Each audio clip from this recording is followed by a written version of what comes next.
কলিজার টুকরা প্রিয় নবী হযরত মুহাম্মদ সাল্লাল্লাহু আলাইহি সাল্লামকে নিয়ে যে কটূক্তি করেছে, এই কটূক্তির তাদেরকে জবাব দিতে হবে।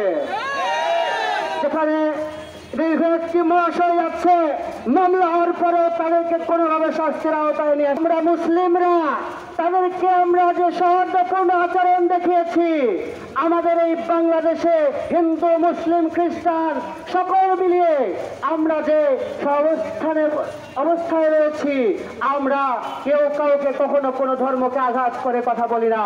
অথচ যে হিন্দু ধর্মের মানুষের নবীকে নিয়ে তারা কি করে কটূক্তি করে সাহস পায়, এর জবাব যদি তাদেরকে যদি শাস্তির আওতায় নিয়ে আসা না হয়, অচিরেই কিন্তু ভারতীয় দূতাবাস ভেঙে ফেলা হবে ইনশাআল্লাহ।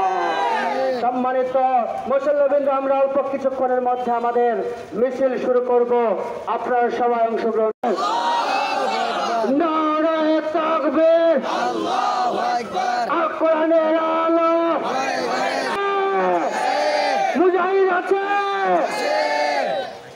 মোদের নবীর অপমান এই শুনবেন না রে মুসলমান, মোদের নবীর অপমান দুশ্মনদের আস্তানা, এই মোদের আস্তানা, এই ভারতের আস্তানা।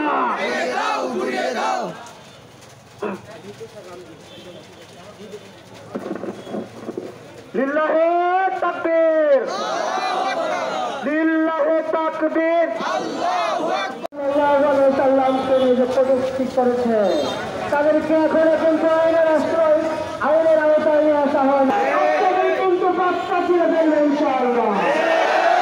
সম্মানিত আমরা সামনে যাবেন,